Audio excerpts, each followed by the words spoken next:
Confidence is the quality of being certain of your abilities. Conviction is a firmly held persuasion or opinion. And courage is the strength in the face of fear, pain or doubt. And with confidence and conviction, you get belief. With conviction and courage, you get resolve, a firm determination to realise a goal. And with courage and confidence, you get a drive, an urge to attain a goal. So with confidence, conviction and courage, you get belief, resolve and drive. You get those 6 things, or the 3 things doubled over, you get what I call a whole performance.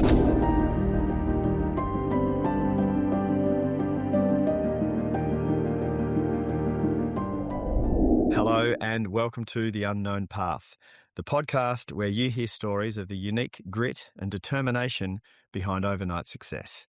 The unlikely synchronicities, the coincidences, the connections, the untravelled roads forged one step at a time, the trials and tribulations, the hard knocks and the celebrations.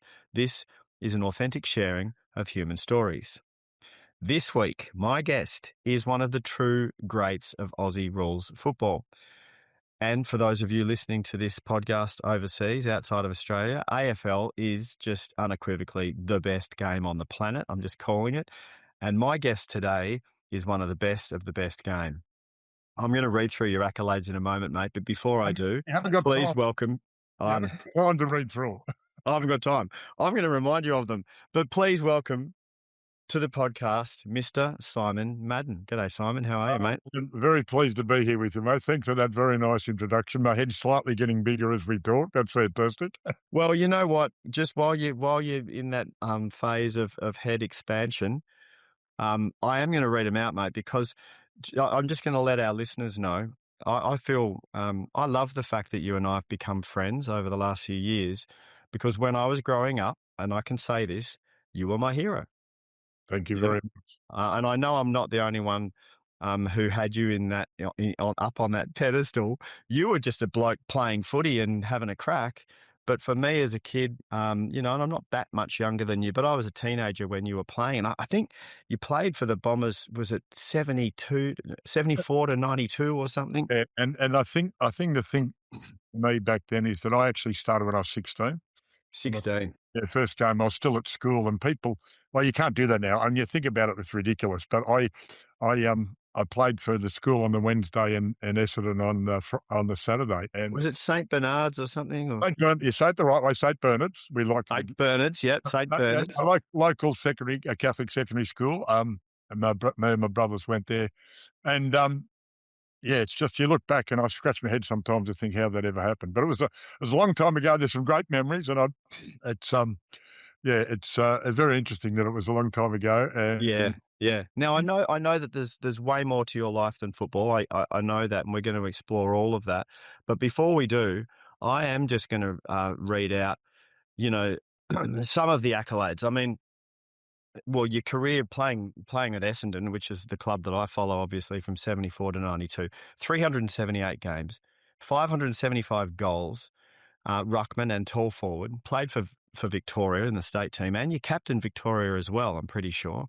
There was a couple of premierships in there with the Bombers in the middle of the 80s, 84 and 85. Norm Smith medal, for those of you who don't know our game, that's best on ground in a grand final. I think that was in 85. 3 times All-Australian, 6 times VFL Team of the Year, 4 times Essendon Best and Fairest, Essendon captain 1980 and 81, and named in Essendon's Team of the Century in the Aussie Football Hall of Fame inductee. Then there's the other stuff which we'll explore. In terms of your life beyond football. I'm looking forward to talking about that. But mate, just in case you had forgotten, it was a pretty good crack at the game that you had back then. Yeah, and look, it's a really interesting thing because it's you've got to put it all in perspective, and I try to explain to people if they don't know AFL footy. And remember, most of the world doesn't, and I've had experience of trying to explain it to people overseas. But I suppose one of the highlights is that you get to play in front of 100,000 people, and not many people get to perform in front of that crowd. And it's, Yeah. I mean, there was lots of over 80s, lots of over 70s, lots of over 50, 1,000 crowd. And I think people measure a sport on how many people are watching it. So to be able to be successful in grand finals in front of 100,000 people is really special compared to the rest of the world, because not many. Let's go there, mate. Let's go right there. What was that like? I mean, do you remember some of the first times you were in front of 100,000 people, and what was it like for you internally? Look, it's really nice because you always go off on tangents, mate. But there was a fellow who I played with footy early, and he came up through the ranks, and he's playing in what we call the seconds. It was the feeder competition to the top competition, and he said, "I have trouble playing in front of a crowd." And I said at the start of the game, there's not many people in, and he really noticed the crowd. I was the other way. I love playing in front of a big crowd, a bit of theatre. And I remember once running out, there was a ground that's now changed, but Waverley held about 70, 80,000. I remember one time they were saying that, there should be a crowd about 50,000 there. I ran out, and it was a wet day, and I think 35 had turned up. I remember being disappointed. Yeah, Oh, right. not enough people here to show off to, So I Yeah. think that bit of being able to show your wares to that many people at once, and you really do hear the crowd, but you don't hear individual voices, you hear one big sound. And I try to explain to people what it's like. Say, everybody's in front of a computer these days. So if you've got 18 people on one side and 18 people on the other side, because that's how many playing at one time, sitting at a desk with a computer at it, each have got their own, and they're sending messages to each other, and you hit the wrong button and everybody shouts at you. And then you keep going and you hit the right button, everybody cheers. That's Yeah. about the best explanation for anybody to understand. But at the same time, somebody's hitting you with a stick every now and then just to break your attention. Yeah. So it was very, and so that my just you put things in perspective. So you rattled off all those um accolades, and it's beautiful. But I can talk about another bloke I know who, and I put this in perspective for people. Another bloke was there. Um, he only played 6 games in his first season. He played 7 games his last season. Um, broke his nose, broke a couple of fingers, had a knee operation. I got told one stage he couldn't play for 12 months because of a back injury.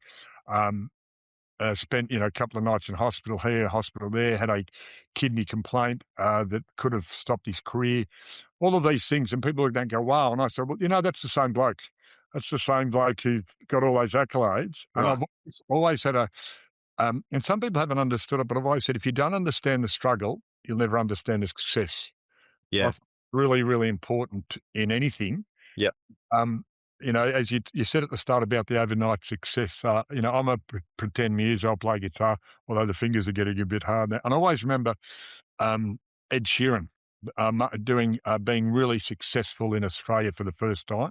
Yep. I think it was one of those shows he did a guest appearance on something like The Voice or Australia's Got Talent, one of those, and it was really big at the time, early days. And somebody said to him he had a new number one hit, and they said, "Oh, gee, you're an overnight success." Yeah. And he made a point which you made earlier, and he said, "Well, yeah, I've been doing this for 10 years." Yeah. Yeah. And he was gigging like virtually every night. He was Yep. doing over 300 gigs Yep. a year to get Yep. no, and then he got so. Yes, it's amazing how many overnight successes Yeah. years before that one night they become overnight successes. So for Yeah. me, it was real understanding that to have in any career you have, and if you want to stay in that career and enjoy it and have longevity, it's the ups and the downs, and you got to make sure you understand the downs as well as the ups, and what does that mean, and how do you overcome them. Yeah. Um, I talk about confidence, conviction, and courage in high performance. Confidence, and this is what coaches should do to people in business. They should do to people in sport. Is you develop confidence that you're able to do it, develop conviction that it's worth doing, and then the courage to go and do it. Now, Which of those did you really have to work on the most when you were a teenager? I mean, you started playing professional footy at the age of 16. I think the it's worth doing. You just love footy. I mean, I grew up in Melbourne, which was virtually the home of AFL footy, Aussie rules footy, and so that was just what we did. When we were kicking the football out in the street, you pretended to be this person, you pretended to be that person. One of the hardest jobs for a lot of people in Australia, they come from overseas, and one of the hard questions they get is, well, which team are you going to barrack for? and it's got to be as you're a foot. I always remember there's a beautiful. I was at a big business conference, and the then head of Coles spoke at this Right. thing. Yeah. So, and he was Scottish, and he'd just come out to Australia. He had to do a whole lot of change, and I won't do his, I won't do his Scottish accent. I'll be terrible at it. But Yep. he said, I've come out to Australia, and I've got all these big decisions to make. Mm. The biggest one I keep getting asked about is who I go to barrack for. And it was a beautiful segue because he had a map of the world come up behind him on the big screen. Yep. So as you can hear with the accent, I'm from Scotland, and the picture zoomed into Scotland. And he said, my family, my grandfather's from the Outer Hebrides, Yeah. and it zooms into there. And he said, and there's the little island I grew up on is called St Kilda. So I got to back for St Kilda. Now, for those who don't know, St Kilda is a team in the competition. And I thought a beautiful thing to make. Well, I've got no idea about this game, but there's a team called St Kilda. My parents are from the original grandparents are from the original St Kilda. There's a connection. And Yeah. it's just amazing to see culturally in Melbourne and in Australia, of course, that how people find the connection to the sport. And it's Yeah. it's in the entertainment arena. But it is, makes a lot of time on telly. And I know the English Premier League, the NFL, the NBA, NBL here. It's people like watching sport. Some people don't, and that's fine. I understand that, but a lot of people do. So to be Yeah. able to do that and entertain people as well as enjoy it yourself is great. But Yeah. it's a lot of struggle along the way. And as long And as when you say entertain people, and I want to tell the story in a second of how I came to barrack for Essendon, because I wasn't born into a Bombers family, yeah, but I'll tell you about that in a sec. But just for people to give some context on AFL as a sport, and I say this to my mates over in the States, if you think of your gridiron, your football, it's kind of as rough, probably maybe even a bit rougher than that, with no pads, no helmet, no pads, no protective gear, and people who follow rugby, it's as physical as rugby, but you can get tackled from every direction, right? Not just in front of you, so you can get hit from behind. I really do think it's one of the most physical, courageous sports out there. So yes, you're an entertainer and you're entertaining the crowds, but you guys are gladiators. You're putting your bodies on the line, and and it, it's interesting because you try and explain it to people. I remember trying to explain it to some people. Somebody pointed. I was at a food and wine tour in Barcelona, and then we got introductions, and the bloke said, "Oh, but that bloke over there, he played football for Essendon." While we're introducing ourselves, right, had to try and explain it to people from Europe and people from North America. yeah, And I think it's rugby. So, well, it's physical like rugby, but you run around a lot more. The ground is a cricket oval, so it's huge. yeah, Sort of say so. It's got aspects of rugby. It's got aspects, tactical aspects of NFL. It's got passing over long distances, like the passing of NBA, yeah, and also EPL like soccer. yeah, Well, I explain to people the world game because a lot of people call it footy. yeah. So it's got aspects of all of that, and you're allowed to run into each other. So it's really good. Yeah, yeah, yeah. No, it's great. Like I said, it's my favourite sport. In terms of how I came to the Bombers, so my mum barracked for South Melbourne when they were here down here in South Melbourne before they moved up and became the Swans. So I grew up just kind of as a little kid, just with a South Melbourne scarf around my neck. And then when there was talk of them moving to Sydney, my mum was in the Keep South at South club, right? She didn't want to lose her footy club. And for those people overseas, I know it's happened regularly in North America and USA where they're privately owned, and all of a sudden one team just changes overnight. And they normally do it overnight with lots of the owner. They sell the club, and it's moved in a huge amount. Plenty of trucks overnight, so people don't know. So they wake up the next morning and the team's but Yeah, changed to another city. So that yeah. keep them here. It happens all around the world, but yeah, that was a really really big movement. I remember. So mum was part of Keep South at South. And when they lost the battle and South Melbourne moved up to Sydney and became the Sydney Swans, mum was really upset. And so because I was her son, I got upset because mum was upset. Anyway, I was at a game. So I didn't know who I was barracking for. And I went to a prelim final out at Windy Hill. And for those of you overseas, Windy Hill was the home ground of Essendon Football Club. And Simon, I'm pretty sure you were playing on this day. It was in the early 80s, maybe 81.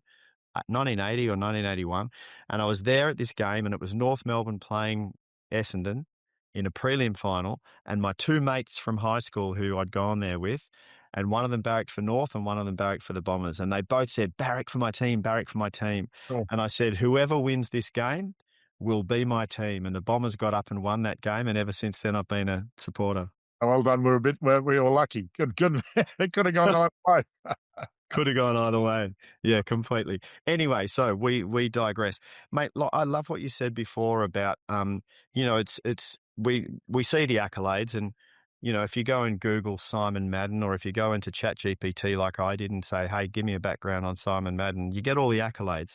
But what doesn't show up is all of the grit, the determination, the tough times, the dark moments, and I think what you were alluding to is that it's in those moments that we really learn the deepest life lessons. Is that something you agree to? Oh, totally, mate. I think, it's the old story. People say I'm a success, and funnily enough, you're lucky in your success. He said, the funny story is the harder you work, the luckier you get. And Right. and no, I say to anybody in it, especially in sport, and I don't tell them, but I ask because it's not my job to tell you what to do, but it's my job. And we can talk a little bit about that later about asking you. And I've said to people, what's the extra bit you're doing? Because if you do what everybody else does, you'll get what everybody else gets. Yep. For me, I had to learn that early. So the first time watched myself on TV, the replay of the game. I'm 16 years old. I get to see this game, replay the game, and and I came off the bench. In our game, you sit there for a while, and back then you had to sit there for a long while. It wasn't the interchange they have now. Yep. Got on, and the bloke said, "Madden's on for Essendon." Gee, he's a beanpole. Uh, And he said I was 2 yards of pump water, this skinny little kid.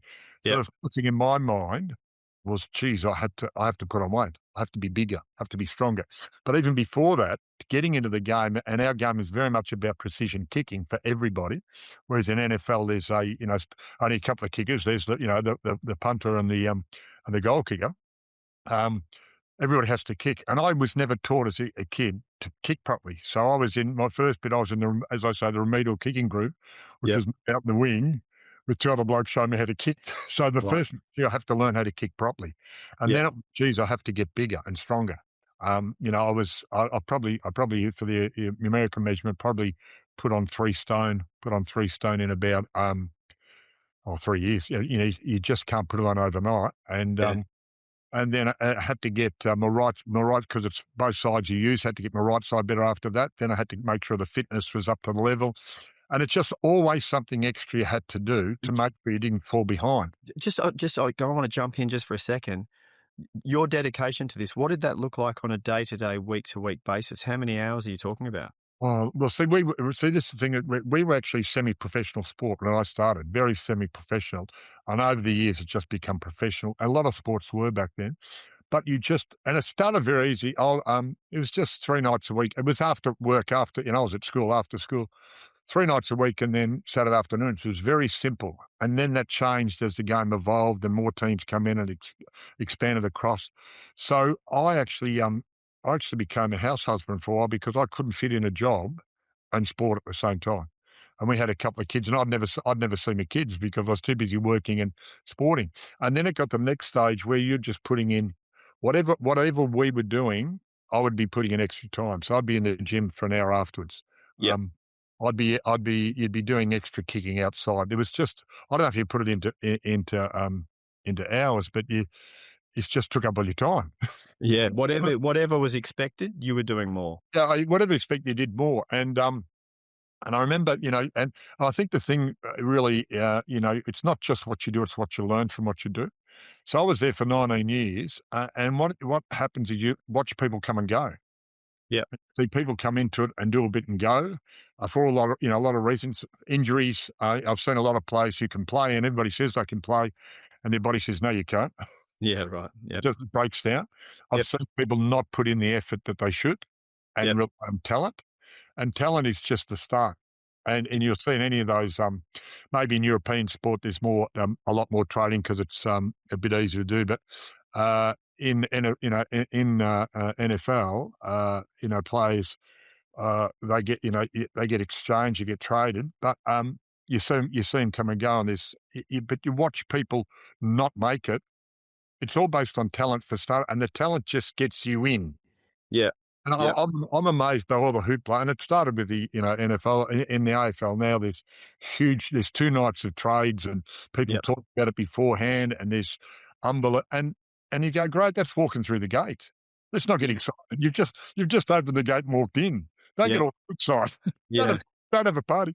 For me, years ago, you just said, "Come up to training, we'll pick you up and take you to training." You started training because Yeah. it owned then. So there's a whole lot of hoopla that can get in the way of what you actually got to do. What were some things as a teenager and then through your 20s when a lot of people that age are going out and partying and just, cutting loose I, and having a ball? What are some of the things you chose not to do well, so that you could actually be successful in football? yeah, you have to learn that you just don't go out during the week. When you're 17, 8, well, when you're 8, 19, 20, I'm like you're playing on a weekend. You're going to have Friday night. Well, you don't get Friday night, do you? And it was really interesting. Uh, I grew up in the era of smoking, so my dad smoked 2 packets of Viscount a day, Turf, Craven O, real cigarettes back then, not Yeah. vaping. Yep. And that was socially acceptable. And I'm 13 behind the garage, uh, Yeah. smoking. And then somewhere, so you're playing this high level sport and smoking, as a lot of people did around the world actually back then. Yeah. And somewhere around early 20s, somebody said, you're an athlete and that might kill you. Yeah. Go, yeah, you're probably right now because the education came through. Yeah. So you give that up, and there's a whole lot of things. You end up just not drinking during the week. You're not, you just, I said you do extra, you're watching extra videos, you're analysing your opponents more. You just seem to keep doing stuff that gives you that little bit of edge. So, yeah, but just being the 19-year-old kid going out every night of the week, it just doesn't happen. You Yeah. just do it. So it was, Yeah. Yeah. And you came from a footy family. Your brothers played footy as well. And yeah, so we all play, and Dad, it's a while ago. My dad was an ex-serviceman. Um, I I joke, but yeah, it's to keep everything in perspective. I've got a dark sense of humour. He he died he was 56. He married late. My mother was 40. He was 40. She was 28 when they married, and he died at 56 of a heart attack mowing the lawn in the backyard. And right.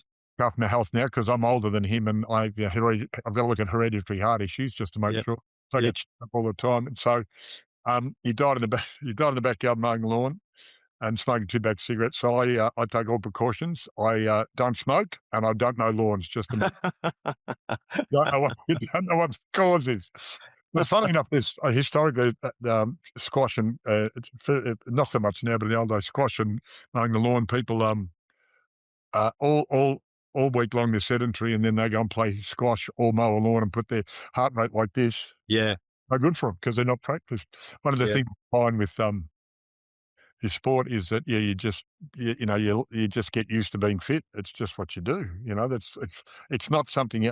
I suppose for me, like I wouldn't be a marathon runner. I think for me, if you put a football in front of me, something round, Yeah. small football, that'd be good. Yeah, I'll run for that. Somebody said go and run, 42 k's. I go, what use is that? What's that going to do? It's got to get me out there. I can drive there. So Yeah. motivation is really, a ball sports. There's something to chase. There's something to knock into each other and chase. So it's Yeah. what your motivation is. But Yeah. yeah.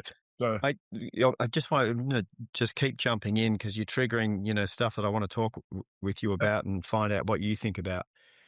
Team, team sport, working together with a group of other people when it's in sync. It's when you're in. I mean, yeah. being in flow state on your own is one thing, but being in flow state as a collective when it's really just working and it's like magic. I want to hear from you what that's like, and then the opposite of it when it's not working and when it's glitching. What that's also what you learned from that as well. I find it fascinating. Again, I was introduced to team sport very young, and it was football was my first choice. Basketball was my second choice. Loved it as well. But footy was the thing we grew up on, and I think there's no I in team heart, all that stuff. But and I talk about, and this is why I've done the stuff, and we'll talk about it later, after sport and with organisations, is that if you want to be an individual, great, be an individual. Go and play golf, play tennis. There's some magnificent individual sports, and it's all about you.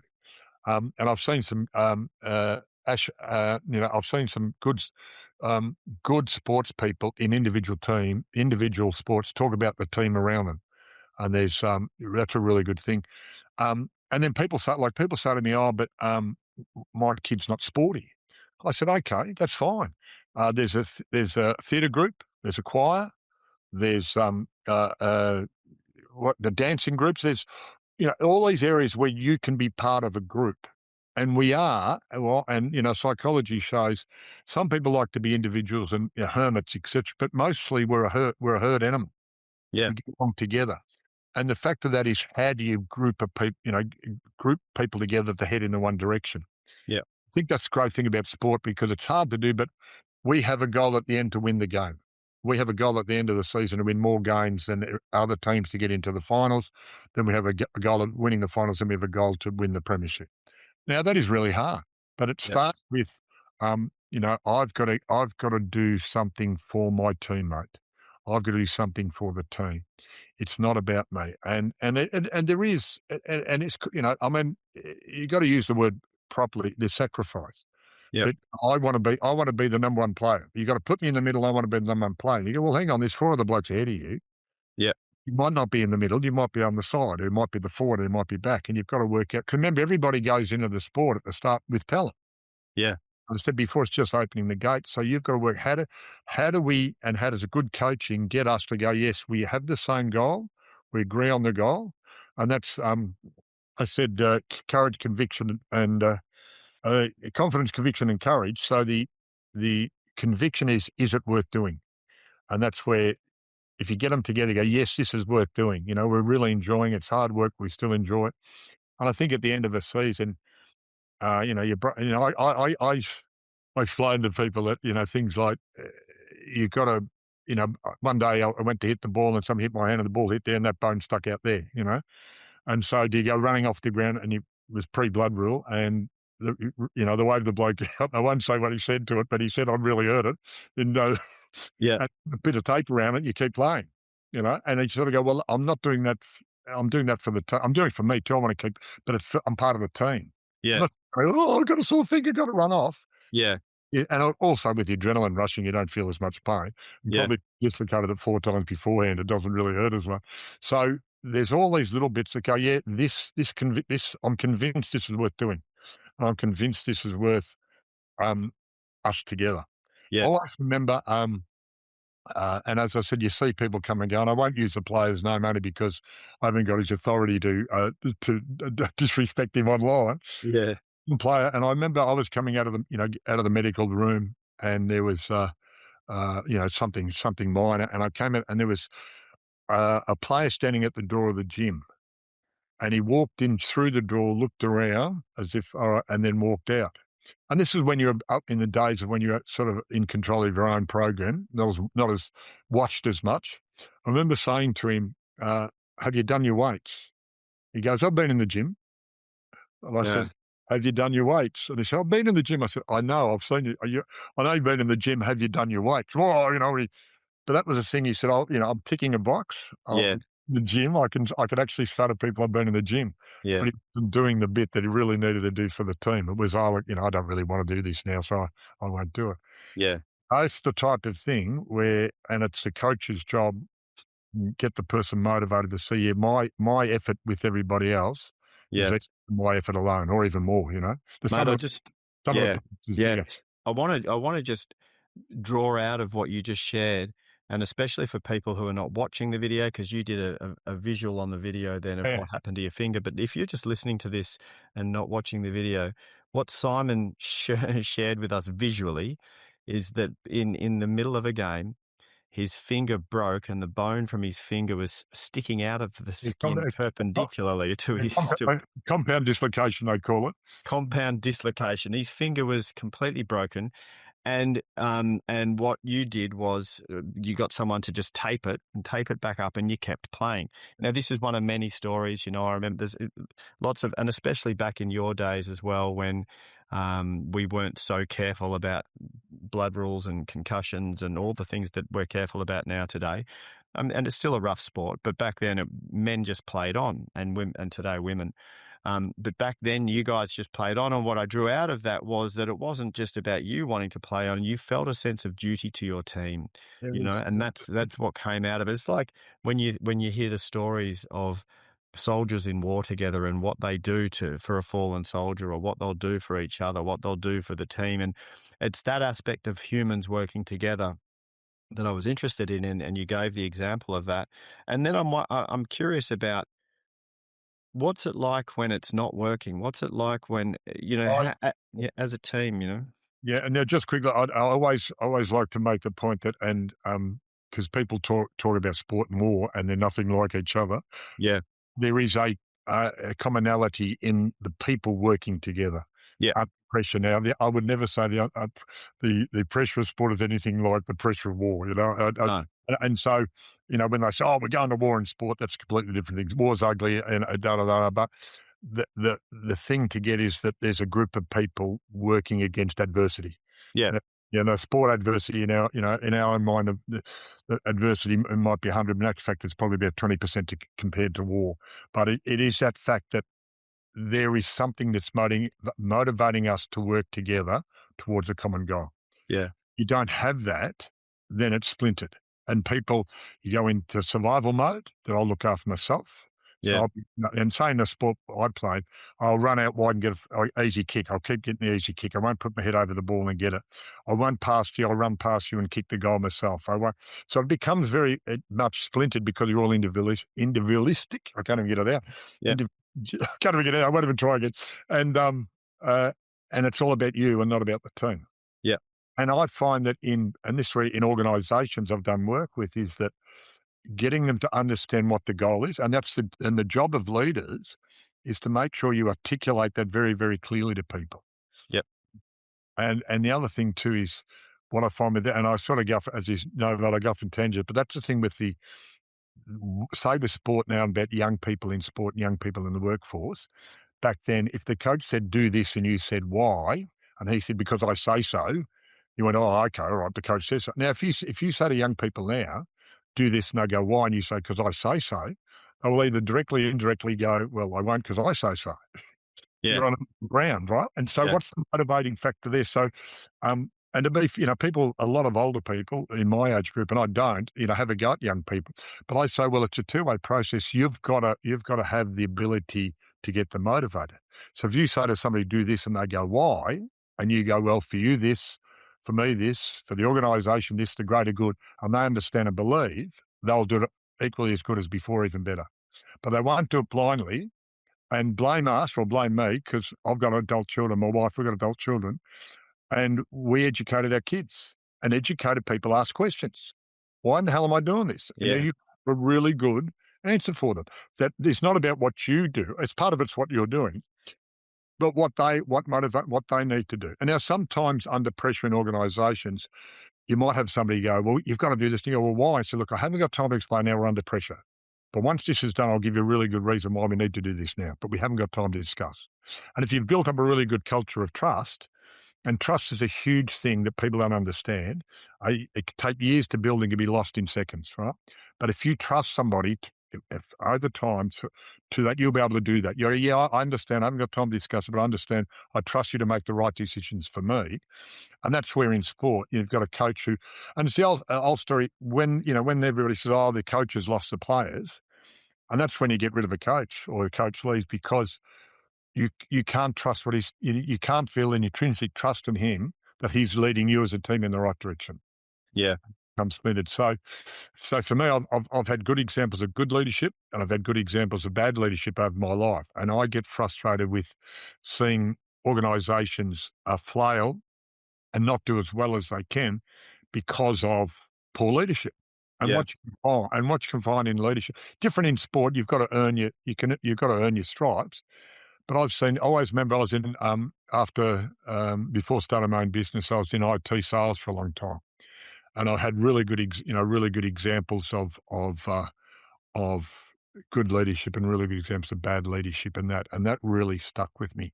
And what had happened, you'd get, say, for example, a sales team, you'd get the best, you get the best salesperson, and they'd take them and make them sales manager. And what would happen is that you lose a really good salesperson with all those skills and put somebody in a leader position with a completely different set of skills than they didn't have. Yeah. And they're floundering in, they go, "Oh, look, sell like me." And every person in sales would have a process, but it'd be based on their personality too. Yeah. And I always found that fascinating. I've seen that in other areas. The old one, everybody gets promoted to the point of their least capabilities. Yeah. Uh, Yeah. and so I think you've really got to work on, it's a two-way process. Yes, I said there's the talent and there's the ability and the want and the need to go and succeed, but that works with the person at the top, giving you the right direction, building your confidence, making your conviction and giving you the courage to go and do it. And I Yeah. think all of my coaches, and I've had coaches where I disagreed with them, but then we got over that. Kevin Sheedy's in Australia. Kevin Sheedy's a really well-known coach. He's got a whole lot of accolades, and he should get a whole lot of accolades. Well, I remember at one stage we weren't getting on. I remember one stage during a game at halftime, we were shouting at each other, like absolutely shouting at each other. And it's really been, and then you got through that, got over it. And I'm really, people sort of go, "What do you think about that?" I said, "Well, I got through it and got over it, so did he. Like, he was passionate about coaching. I was passionate about playing. We disagreed. We were shouting at each other, and then we moved on. Yeah. I probably had more respect for him because of that. Yeah. He didn't take it personally. I didn't take, of course, a young person, it's all about me, but I didn't take it personally, and we moved on. And I think in those moments when it's really, really hard and you need strong communication and it happens, it is actually really good. Hopefully you're not doing that all the time. And Yeah. that was very rare, right? Very rare on a couple of times. But you've got trust in the person to be able to have those honest conversations. Now, in a lot of organisations, you can have those honest conversations without the shouting, but a lot of places you can't. And so you really need to develop as I said, that the trust, the communication are the two things, but it comes both ways. It's got to come from the person who's playing incredibly in the organisation. It's got to come from the leadership, the coach, or the other people within the organisation. And then to move on and make it about the greater good again, not take it personally and make it about the greater good. So true. Mate, I'm curious about what was one of or a couple of, the toughest periods for you where you were really tested, just in, not that anyone else maybe knew about it, maybe it was a quiet thing that you went through. It was really interesting because I was captain at a very young age. We weren't a good side. There weren't a lot of leaders, so they made me captain at 21. You named me captain at 21, then I was actually the next year captaining at 22. I lasted 2 years and got the sack. I said, I'm a member of the sack captain's club, right? And I remember I lost form and I'll give the context of it. So I lost form, ended up in what we call the second, so the feeder team. I came late, because I played earlier. I've never been up that early for ages, and I came late and was sitting on the bench. So back those, that wasn't a good place to start, right? And so then I'd been captain and sacked. I'd won 2 best and fairest, played about 160 games or something by then, 180 games. And I was sitting on the interchange bench for the seconds, about 24, I think. Now, most careers go out. The next, the next step is you sitting in the crowd with a beer and a pie cheering with everybody else. Yeah. I remember at the end of that season going, right, and that was probably one of the lowest points of my career. And I remember saying to myself, so not what are they going to do about it? What am I going to do about it? There are people in the place, including the coach, who had a different view of my ability than what I did. I said, so a bit cheeky. I said, all right. So, and that was the thing, what am I going to do about it? Not blame anybody else. I'm the centre of the situation, so it's up to me to make a step forward. So I said very cheeky, I'm going to win the best and fairest next year. That's a very, very cheeky thing to say, but I'd already won a couple. So basically what I said, now I could have got injured and not played, but I said, I'm going to put myself in a position to play well enough to win the best and fairest. So interestingly, I won the best and fairest next year. Grand final year, we lost in the grand final. Won the best and fairest that year. I won the best and fairest the next year in a premiership year. And the year after that, I won the North-East medal for the best player in a grand final in a premiership year. Yeah. And that's a great thing to pat myself on the back. But what would really prove to me, and it's an old saying, but it's true, it's not what happens to you. It's how do you respond to it? How do you handle it? How do you act? Yep. And that part of that is you can be, there's external factors you can't deal with, but there is how do you react to the situation you're in? And recently I just went to a book launch the other day about a really interesting one about a couple of psychologists got together. And if I remember the name of the book, I'd give them a plug. But it's about how you're handling aha moments when you learn stuff, right? And it was really good. They're talking about catastrophizing. and how people, make a little problem into a really, really big problem. And so that's the coolness and calming in that one. I said, well, I could have catastrophized that and said, oh, well, this is it. I'm leaving the club. I can, get in the media and abuse everybody and all this. I went, no, no, okay. So this is the reality of the situation. What am I going to do about it? And How did you become a young fella in his 20s who got that? How did you become someone who went, "Do you know what? I'm not gonna walk away. I'm gonna take ownership on what I can influence, and I'm gonna apply myself even more, and I'm gonna set that goal." Who taught you that? Where did you learn that? that's a very good question. I'm not sure um, directly over how many years, but I think, as I said, my dad died when I was 13. So my older brother, Paul, was 14 and a half. I was 13. My younger brother, Justin, was 10. He ended up playing 300 games for AFL, some with Essendon, some with Carlton. And our mother just said, right, so back then it was harder, a lot of times you had to have two jobs to look after a family. Mum had one, dad had one. Dad did a bit of extra work. Mum did a bit of extra work on weekend. All that was the whole motivation was to bring up the family as well as you can. So there's a real case of, well, you just keep going. Mm. I have to do extra work. And had a grandmother. We never knew a grandfather. Only knew one grandmother. Yeah, there's. I don't think we lived very long, mate, in our family. And so you sort of. I always remember seeing how she just kept going. She said she's going to keep the family together. I don't know if you call her the matriarch, so to speak, but she had three big boys, and she wanted to make sure that she got the best for them. So yes, and I said that's where, and it wasn't.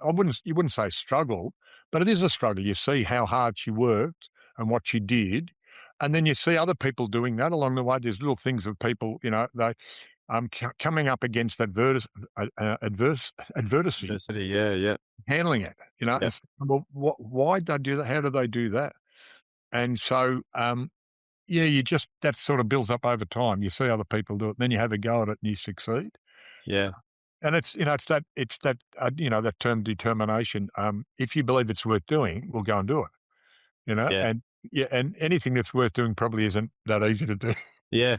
I So mean, they reckon that the way we end up being, our natural behaviors is 50-50 environment and 50-50 nurture nature. So yeah, yeah, we're born with certain, predisposed natural ways. Some people are big picture, some people are detail, some people are extrovert, some people are a bit more introvert, some people are determined and some people are not. So 50% the way you naturally are genetically and 50% environment. And, you were talking about the environment there and that was what was modeled for you. And also it was contextual in the time. I mean, when you were a kid, it was a different time to now, although, things are changing very, very rapidly. And I look at my young men, sons, who are 21 and 19, and they both have good work ethics, but they're looking at a world that's just so expensive to live. It's like, wow, and they're both working really hard at it. And one of them plays footy and plays reasonably well, and one of them, plays tennis.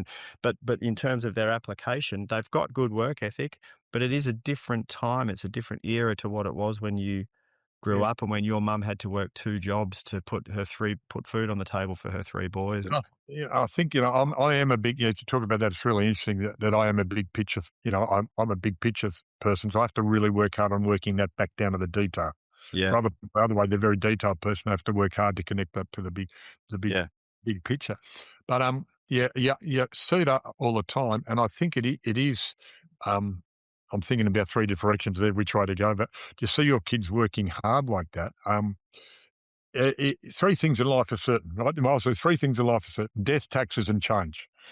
Right? We're all going to die. Nobody's come up with the answer yet. We all yeah, get or get taxed. And if you're in Australia, yeah, and I always say this, but with petrol, you get tax on tax because we have there's a petrol duty on the petrol before you get it, and then when you yeah, buy yeah, it, it's got GST on that, so you're getting 10% tax on tax, which I find is unbelievable. yeah, But the other thing is change. yeah. And I regularly say to people, and now just stop for a moment. We all just changed. We all just Mm. got older. You can't stop it, right? Oh, you can fight it. You can Botox up. You can. And as I said, if someone's listening and not seeing the visual stuff, I have a plain face and I go, "Geez, I'm angry." And I'm sad nothing changes. Gee, maybe I Botox up a bit too much, but You we are just getting older, yeah. and so the world is changing all the time. And the other thing that people have to realise is the world's not fair, right? But we Yeah. can all work on making it a little bit fairer, and that's the really important part, right? So my dad dies when I'm 13. That's not fair to a kid. I have no say in it. So, and then 3 years later, I'm playing league football. That's not fair to blokes who've been there for 5, 6, 10, 7 years trying to get in. That's not fair to them. But we can all work on making the world a little bit fairer. Now, that's a big picture thing, but how do you do that? Well, there's a whole lot of things of, there's so many great charities out there. I say to people, if you've got an international one, a national one, and a local one, what if we all did that? What if we worked on a big charity, worked with a big charity, a national charity, and a local charity? You'd be actually helping a lot of people, and so you got to look at the world that way, to try and change the world, but do it, locally to have all those things. So I think we have a responsibility to make that world a little bit better for somebody else in Yeah. whatever way, shape, or form. And I don't have a lucky life. I definitely have a fortunate life, and I definitely have a privileged life. And the privilege comes from a whole lot of reasons because male, pale, and stale, old white bloke. You've you've come through. Even though there's harshness, there's a system that historically that can put you in a better place than some others, right? Yep. Uh, but you still have to struggle. We still had to struggle. But I think that's the thing that, I put back in, so with my football club. I grew up, it was very good to me. I loved it, ups and downs. So I went back on the board for 9 years. And people think, oh, well, that's a voluntary job. You're a volunteer. Yep. And you go and make the big decisions about the club. I was head of the Players Association while I was playing because I looked to get better opportunities for the blokes who, the game's built on, the actual players. Um, I'm on the committee of the Essendon past players now to look after past players. So there's how do you make the world a bit fairer? Is you put back in. I've got a lot of. I'm very privileged to have the career I did. It wasn't easy, as I said, but then I've had a really good life out of it. So what's the little bit I put back in? Yeah, I love that. And you've naturally segued to where I was going to go. So we'll explore that in more detail, um, in a second. Just to recap, some of the things that have come out of those darker, harder moments was that ownership of responsibility, being responsible for your outcomes, for your output, and then to some degree your results. But also going back, and you said, "Oh, look, I'm not a lucky man, but I'm fortunate." I'm curious about any of those sliding door moments. Was there any of those moments where if that particular little coincidence hadn't happened, it wouldn't have led to this, which led to that? Were there any of those moments that you, with the Mm. benefit of hindsight, you can reflect back on your life and go, "Gee whiz, if I hadn't accidentally bumped into that person, it wouldn't." Oh, yeah, and that's really good. Where do you start? There's so many, what's the old saying that most success on the shoulders of giants. Like Yeah. other.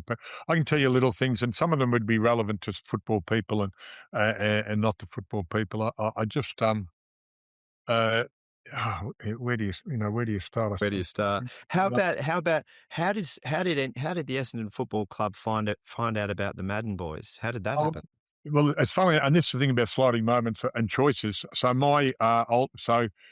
My older brother played up, and back then it was under 19s, the seconds, and the first. So there was a pathway within a club.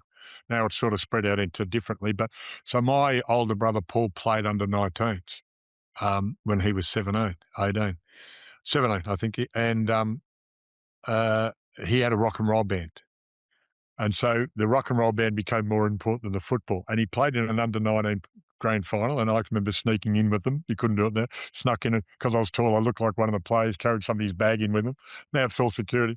And I watched the game. And he had his nose broken and cheek broken with an elbow, and he's really good guitar. I really got annoyed with him because I did guitar lessons for about 3 years.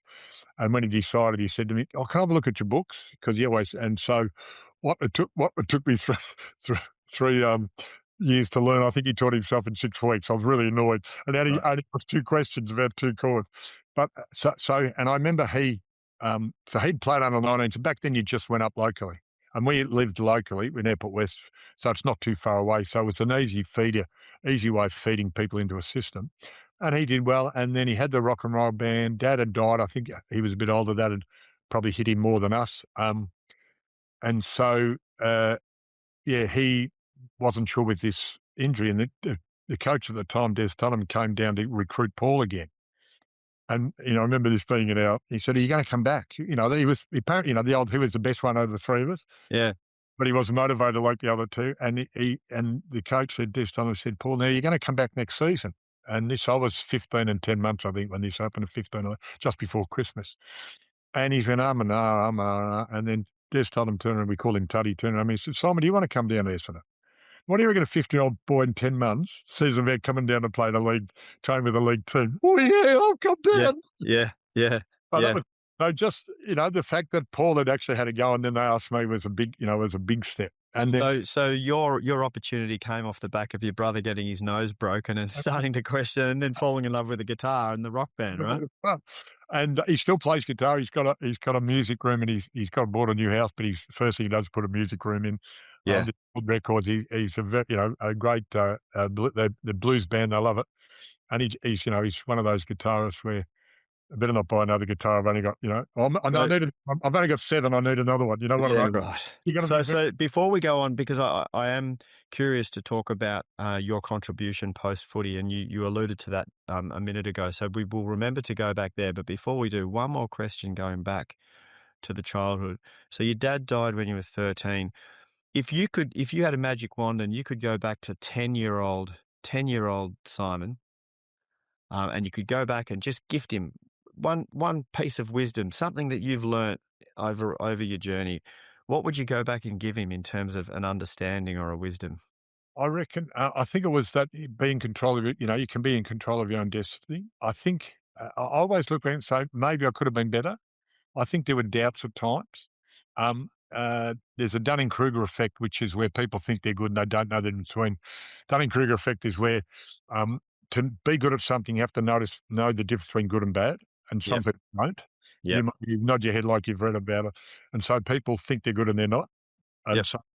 so you got to be careful about that. But usually, if you understand what to be good means and you do the work, then you've got to keep working on that confidence because at times the confidence dropped, and that can be a whole lot of things. So if you really, and that's where you see great successful people, they really have this drive to say that's where I want to go, and I'm not going to get there easily, but I'm going to keep going at it. And I think if I said to my 10-year-old self, "You're going to play league footy. You're going to have ups and downs. You just keep going hard. You have confidence in yourself to keep going no matter what comes." I Yep. think that's a really important thing I'd say. And in any, if and it works strange and wonderful these days for people because, you might not be in an office. You might be on the computer more regularly. You could be anywhere in the world. And it's, really interesting because work used to be a place and still work used to be a place you go. Now it's something you do, and it can be anywhere. Now, Yep. if you're a teacher, you still have to be in the classroom, Yeah. but to a period where you weren't. But I think that, yeah, whatever it is, what you want to be, you've got to really have that drive to do as best you can. And that doesn't mean it'll be perfect. People, I've drawn a graph for people where, and if you do the XY axis and you go, people think success goes from A to B and you just do a straight line from A Yeah. to B at a high angle. It's not, it's ups and downs along the way, but there's a trend upwards. Like look at a share market. You can see they have a trending line that shows which way you're going, but there's ups and downs along the way. It's the Yeah. same with your performance. The idea is to work at trying to have not too many drops or not big drops. Yep. And hopefully, and I've always said about people in sports, sometimes they get a great success. They win an open, tennis open, they win it. And that's the best they're ever going to be. They get there and they don't know what to do next. There's one thing to be successful. There's another thing to stay successful. Yeah. And so for me, that's a long-winded answer to going back to the 10-year-old me. I'd be saying, if you want to be successful, you keep working it. Don't lose your confidence. Keep working it. Do that extra Yeah. bit, pushing. Keep Yep. keep the dream alive in your head and keep seeing what's at the end. I love that. I love that. And you mentioned confidence, and confidence is such a big influencing component to any situation. And because we're talking about AFL, or even sport more broadly. And as a spectator, you can watch it, when the confidence of a team takes a little bit of a hit at the start of the game, the two teams are equal, that it's looking pretty even contest. And then one team takes a bit of a hit and their confidence goes down a little bit and the other team's goes up. And then it ends up becoming a landslide and one team just runs over the other team. It was because of the confidence of the team and the player as well, I talk about this with my mates and, obviously you have a lot as well, but it applies to any team sport. I mean, if you're looking at soccer, football, and when they're taking a penalty, or you look at any pressure moment, and for us in our AFL, you put someone in front of the sticks, in front of the goals, and they've got a set shot at goal. Now, if they weren't having a set shot, if they were just doing kick to kick on a training day, they can kick that ball with absolute precision. Put them in front of the goals in front of 100,000 or even 50,000 people, and the strike rate goes down. They start missing, right? And it's all in between our ears, right? It's all Well, in the head. that's why I talk about those things. 'Cause people, there's a lot of people in any sport watching, they analysing all the stats. The stats only a measurement along the way, So before you get the stats, you've got to have those three things. And I think, and I've got it written down because I want to make the point of it. So confidence is the quality of being certain of your abilities. Conviction is a firmly held persuasion or opinion. And courage is the strength in the face of fear, pain, or doubt. And with confidence and conviction, you get belief, a view that you can achieve a goal. With conviction and courage, you get resolve, a firm determination to realise a goal. And with courage and confidence, you get a drive, an urge to attain a goal. So with confidence, conviction, and courage, you get belief, resolve, and drive. You get those six things, or the three things doubled over, you get what I call a whole performance. Now, if you haven't got the talent to start with, don't worry about it. But once you've got the talent, I said you walk through the gate with the talent, that's the start. Those are the things you've got to develop in a team by yourself, but more so in a team from the coach, from the boss, from the leader in the organisation. That's what you've got to develop to be able to say, yes, I can kick those goals. And remember, when you haven't got time to think, so somebody in Australian rules, somebody runs out of the centre over the 50-metre line and kicks a goal. No time, have no time to think about it. Yeah, But when all of a sudden you stop them and they've got time to think about it, and the goalposts and the people around and the crowd, that becomes a distraction. yeah, And you've got to be able to cut out that distraction. And I kicked a fair few goals, and roughly, you should be able to get good goal kickers get 2 out of 3. And if you get better than that, and if you go back and look at all the great goal kickers who have kicked, thousands of goals in Australian rules, their strike rate is unbelievable. yeah, It's up plus 63, 65, 66, 67%. Where a lot of players now, it's 50%, 48, yeah.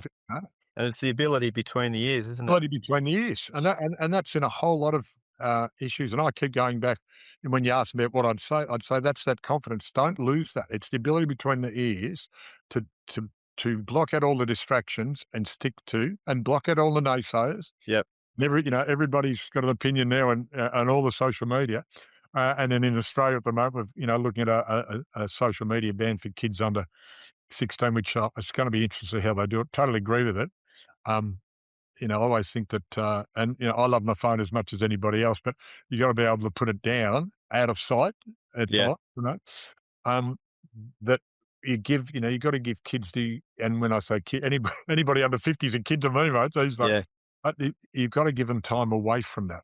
And you said and with the sports people, it's the dopamine. It's a dopamine feed. And sport can give you the dopamine feed, make you feel good running around.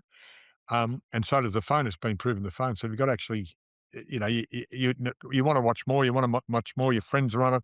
yeah. So you've got to be able to give them what's an alternative to that.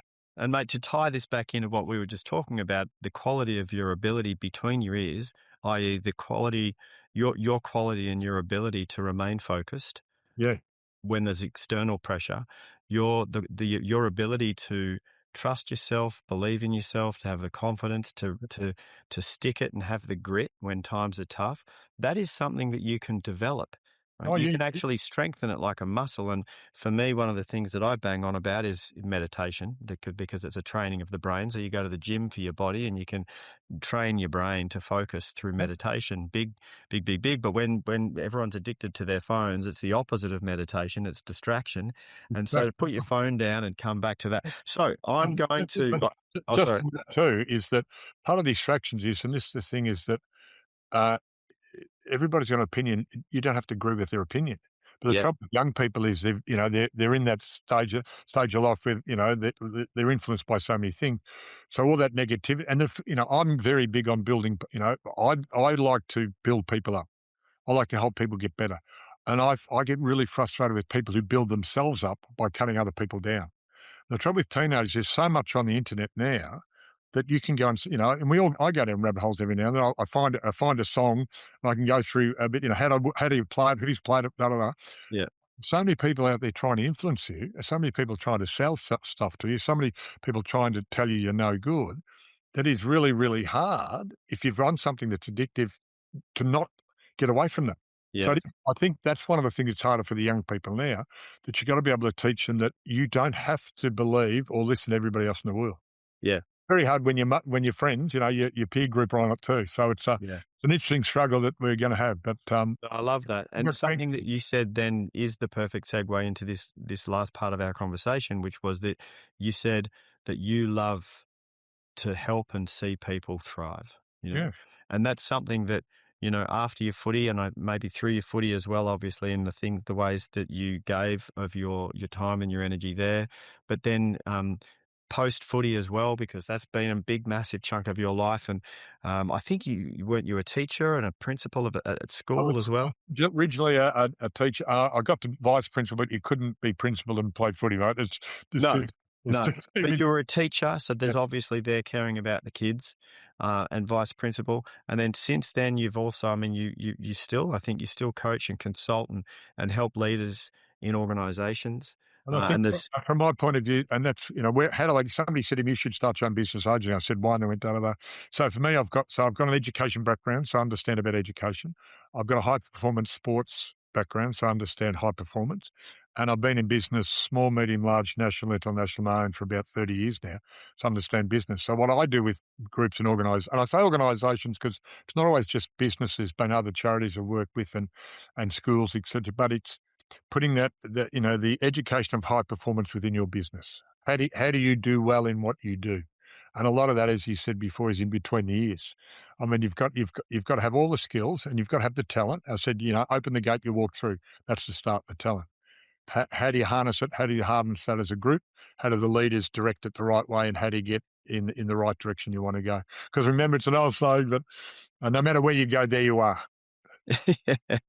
I use a little story, and I'd like to say it's in America, but I'll use the Australian story. So you're in Melbourne, right? And this is where a lot of people run their lives. You're in Melbourne, and you want to go to Sydney, right? So you get in your car and you drive, and you don't look at your GPS, you don't look at a map, you don't look at street directions, you don't look at street signs. You just keep driving, right? And you're driving, you're driving, you're driving, and it takes a little bit longer than what you think. And all of a sudden, you end up in this big town. You go, great. And you think it's Sydney, you look around and there's no harbour bridge and there's no spire and there's no opera house. And finally you stop and you wind down your window and you see somebody go, excuse me, sir, is this Sydney? And you go, it's not Sydney, it's Adelaide. And you go, but I don't want to be in Adelaide, I want to be in Sydney. And the bloke goes, well, did you use a plan? Did you look Yeah, at a street direct? Did you use GPS? Did you look at street signs? Did you look at a map? You go, no, no, no. And he goes, well, then that's where you are. Why would you expect to be anywhere else? yeah, And a lot of people, that's the way they run their lives. yeah, And they want to go from Melbourne to Sydney, but there's no plan. And they get shirty when they end up in Adelaide. And to be fair, you might might be going the coast road, and you get to Merimbula, which for those overseas, it's halfway in between. You go, hang on, I like this. I might stay here for a while. That's a great decision. You've made it yourself, and you might eventually get to Sydney, or might not. yeah. But it's no good complaining about being in Adelaide if you haven't planned to be in Sydney. Sydney, yeah, Know what I mean? yeah, yeah, You yeah. made a statement about it, but you have got no plan to go on it. So that's really important about how you get a successful organisation is what's your plan on that? What's your culture? What are the things that are important to you? And the old bit about we write all these things and stick them on the wall. Say, no bullying in our organisation. And you walk down the hallway and you look at a room and a bloke, someone's getting bullied, and you just turn your head and put your hands up. That's what you've got. Don't worry about the words on the wall. Yeah, It's the actual culture is. yeah. And that's the thing leaders have to really work harder and harder on, I believe, to get the people in and give them really good direction and understanding about where they're heading and why they're heading and why we want you as part of it. And that's there you go. There's my another bit of philosophy. No, mate, it's my bread and butter. It's what I do on a day-to-day Yeah, I basis. know, I know. That's why, and that's why we've had the conversations before because Love it. you can see what I can see, and you can see how you can affect that. You actually can affect that in organisations. Yeah, But again, it's that little bit of little bit of sacrifice. It's not all about me. It's about us. yeah, You know, yeah, Ubuntu.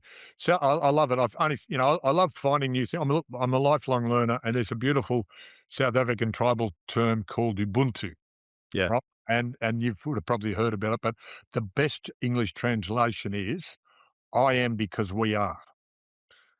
And that for me is my sporting career.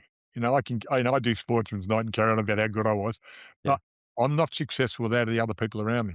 yeah, I think that's really important that we understand that in an organisation, every person's job is important, and they need to do. Everybody's important. Nobody's more important than anybody else. Maybe if you're 30 metres out in front of goal, you're 1 point behind. The siren goes, you kick a goal. Maybe for that moment in time, you're the most important. yeah. But overall, we're all equally important to do our job. But everything led up to that moment, right? And it's Yeah, the culture and the support and you knowing that regardless of whether you kick the goal or not in that moment, the team is 100% behind you. The boys are going to be around you in the rooms afterwards, regardless of whether you kick it yeah. or not. And So even it's everything that led up to that moment that allows you to be who you are being in that moment as well, right? yeah, and a good team, you'll see that the people are either slapping you on the back or putting their arm around you. Bad luck. So it's a really interesting piece to be part of. Yeah, yeah. No, that's great. And look at but it's interesting, culture. Most leaders I speak to, they get it, intellectually get it, and they go, "Yeah, I understand. We've got to have a good culture." But it's the how do we do that? How do we actually create a culture? Because it's a slippery thing, It can, it's the way we are together, and how do we actually do that? What are some of the things? I mean, with your experience of being in a club when the culture was really good, and then being a part of a club, and I'm just going to say it, being a part of a club over the years where the culture hasn't been great. What are some things that you've learned along the way that you can apply to business, obviously, or apply to any Yeah. situation in terms of what do we actually do? How do we create good culture?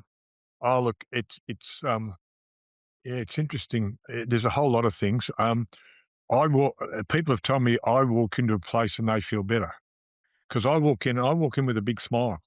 I walk in and I'm positive to start with. I don't walk, and your body language is huge.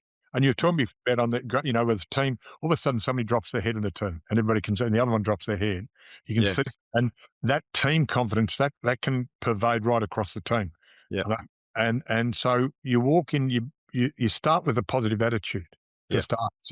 I'm walking in here to help these people. I'm going to walk in here to make this place a better place. I'm going to treat you with respect.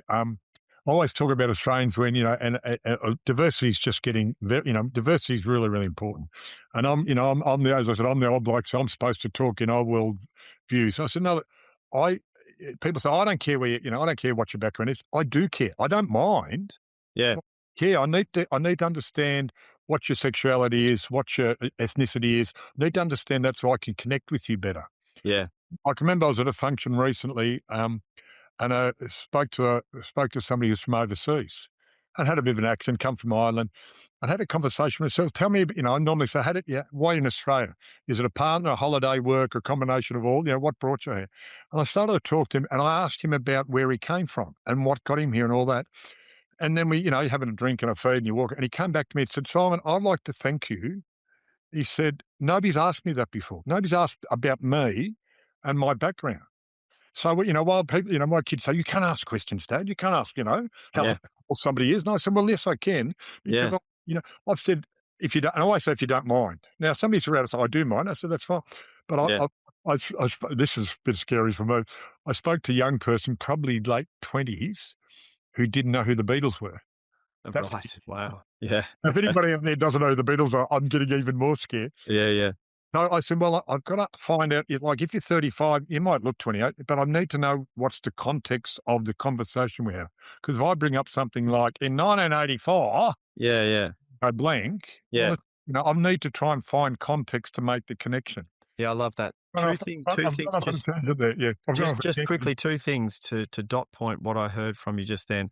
One was a positive attitude. Walk in with a positive attitude, chin up, head up, like, come on, we can do this. I love that. And the other, what I was just hearing from you then was a genuine care in others. Yeah. Genuine care. Oh, I don't mind where you're from, but I care because why do I care? No, Well, because I can connect more effectively with you. And culture really is about connection. It's about communication and connection. And when we're communicating well and when we're connected well, we're firing as a team, whether it's in sport or business or whatever it is. And I love that, mate. That's I just wanted to highlight those because for someone listening, and there's so many takeaways that have been in this, and you might have to go back. And I would love to put in the show notes the conviction, courage, and confidence, conviction, courage. yeah, I would love to put that in the show notes because you explained that really well before, but I want to highlight that. But if if you've been listening to this show and you want some actual takeaways that you can implement around culture, that positivity, the positive perspective, massively important, and genuine connection, which means caring about the other people that you're there with. Yeah, I love that. and I think that's and just a little bit on that, which I'm a lifelong learner. So I'm a member of the Purple Bombers, which is the LGBTQIA plus group at Essendon, right? Yep. And I remember having a speaking to the president, and he's watched me. He's a fan, of course, and I always remember. So he said, "Look, homophobic slurs, etc." Said people are going to the football and not feeling safe. I thought, well, you can't have that. Everybody should be, it doesn't matter what your background is, everybody, whether you're Muslim, Christian, Jewish or whatever, or, atheist or whatever, whether you're LGBTQI, straight, cis or whatever, it doesn't matter. You should be going there to enjoy yourself and watch sport. So if we can't have that, that really annoyed me. And I know he talking about my attitude when I was 20, and I said, well, 40 years ago, yeah, I'll let a change of attitude. I don't know. I come from a different era, a different world. So again, it's about how do you treat people with respect for who they are. Not, and that's the other thing. Young people want to be treated with respect for who they are, not just what they do. If it's just what they do, then they're cog in the wheel. There's a real connection. You understand who they are and they're important as a person. Now, if you can develop that within your organisation, you have people wanting to do more than just the basics. They really are part of the place. But Yeah. it's got to be genuine. It can't be pretend. No. Oh, No. we really love you. You're really nice. And then you get rid of them at the first step. Yeah. It's got to be genuine care for them. And so, yeah, I just find that's a very, very important part of the modern world. I love that, mate. It is. And two things.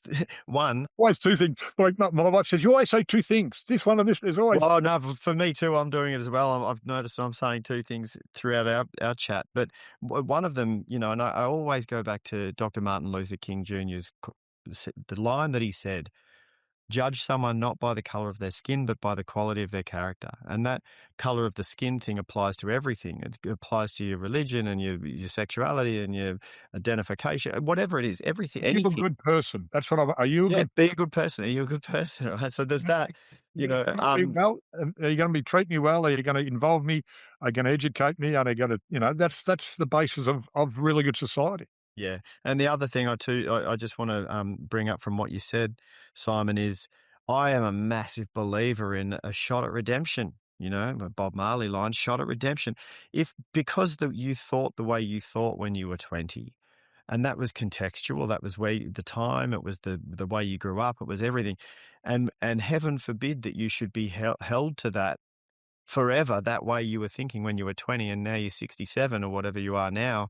67 years young. Just 67 years young, right? just go that little bit on the end, all right? So heaven forbid that we hold someone to the way they thought back then, which is what the cancel culture was doing. It's like you said something back in 2000 and we're going to crucify you for what you said back in 2000. Like, hang on, it's 2025. You're saying in 25 years I haven't been allowed to change and Yeah, evolve and expand and become a better person, So I'm big on that. I love that. And just lastly, to wrap it all out, mate, it seems to me from what you've been talking about and what you care about, what you're passionate about is inclusion.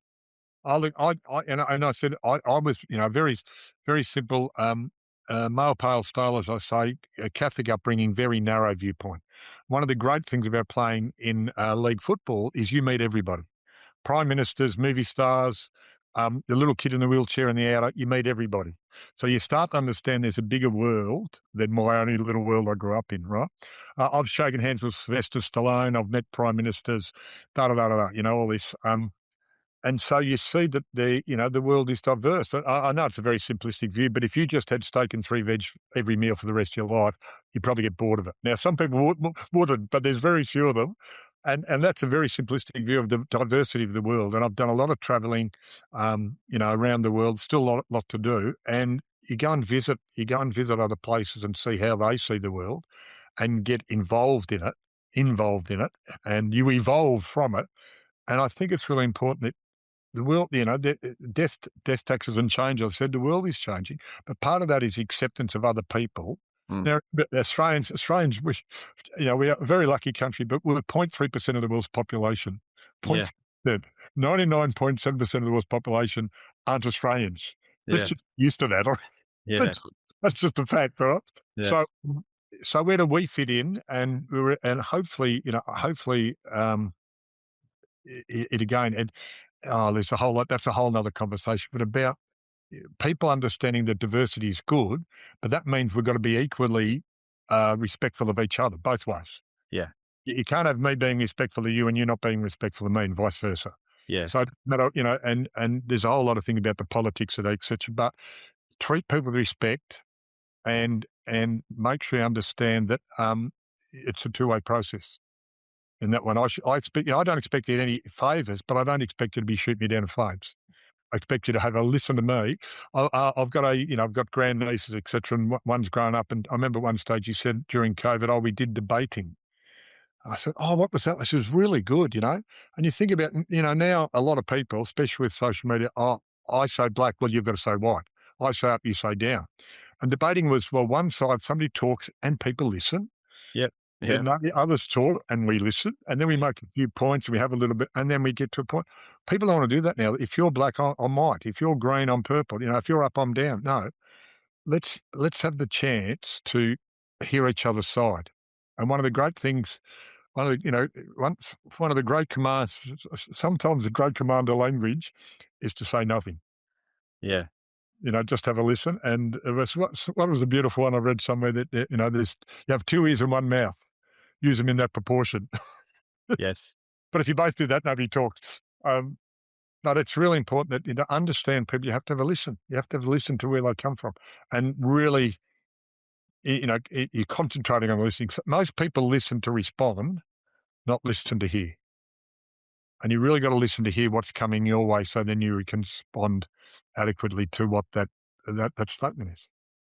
Mate, I couldn't agree more. And the state of the world right now, definitely as a species, us Yes. humans, humanity, we could definitely do with some more um, leaning in, Yeah. seeking to understand when there's difference. Yeah. If I have a belief around something and your belief is contrary, rather than getting defensive and going to war over it, let's lean in and seek to understand each other. We're all on this planet together, and And we've so all got the same color. We've all got the same color blood, right? that's not that. We all need food and water. We all need air and shelter, and we all love our children and grieve when a loved one dies. So we're actually a lot more in common than we think, mate. So I love that.